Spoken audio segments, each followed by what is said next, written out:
Can you share about the Netflix deal that you got? What are some of the components of it? I'll explain how Netflix deals work. So there's generally two types of Netflix deals. There's hybrids in between, but the two major categories are what they call Netflix branded or Netflix originals. So when you watch Netflix and it says a Netflix original, it means that they created that product. Okay, product I shouldn't use. They created that movie or that TV series. All right, it was an in-house production, which they funded and they own. And that's why they call it a Netflix original. All right, they didn't necessarily make it. They might have hired a third-party production company. They don't have necessarily an in-house production company. So they financed it and they own it, but they could have hired other people to actually make it for them. That's often the case. And so we call those service producers. Those are people who take on a contract to make something for Netflix and all the other streaming services. So that's one side, all right?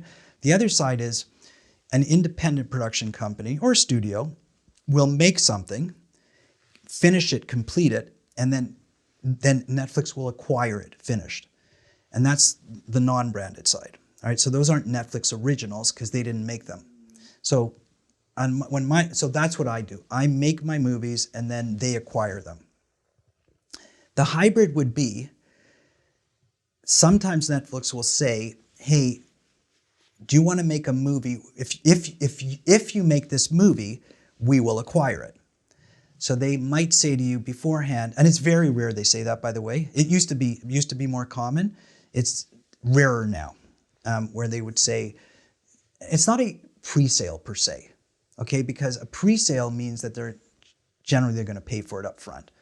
So they'll give you a pre-commitment and say, if you make this, and it's within our standards and everything that you do, and we trust you're going to make it properly, then we will acquire it from you for this amount of money. So that's the hybrid situation. And so, I mean, listen, most people who are going to do work for Netflix are going to work on the branded side. And that's where most of the activity comes, because most of what they do now is their own stuff. They become a huge studio, right? So they hire lots and lots of outside production people, and like all young people who are graduating from film school, hopefully they can work on that side because there's lots of jobs there. There's tons of activity, tons of production going on, but they own it all. And on my side, which is fewer and fewer and fewer acquisitions, we are independent producers, we own it. It's harder to do this because you got to self-finance it. There's cash flow issues. There's, lots and lots of logistics that you have to go through. Here, it's easy. Hey guys, you're going to make this movie for us. Don't worry about any of the financing or marketing. We got it all covered. Just make us a really, really good movie or TV show, which is the dream, what we were talking about before. So I've considered that side too, but you got to get on a list there. I mean, that's what we call curated. I mean, it's not like, hey, you show up and you say, hey guys, I'm available. What show are you going to put me on? No. It's like, it's not extra whoa. Yeah. We have a list of 10,000 filmmakers and we have one film that needs to get made. Who are we going to choose,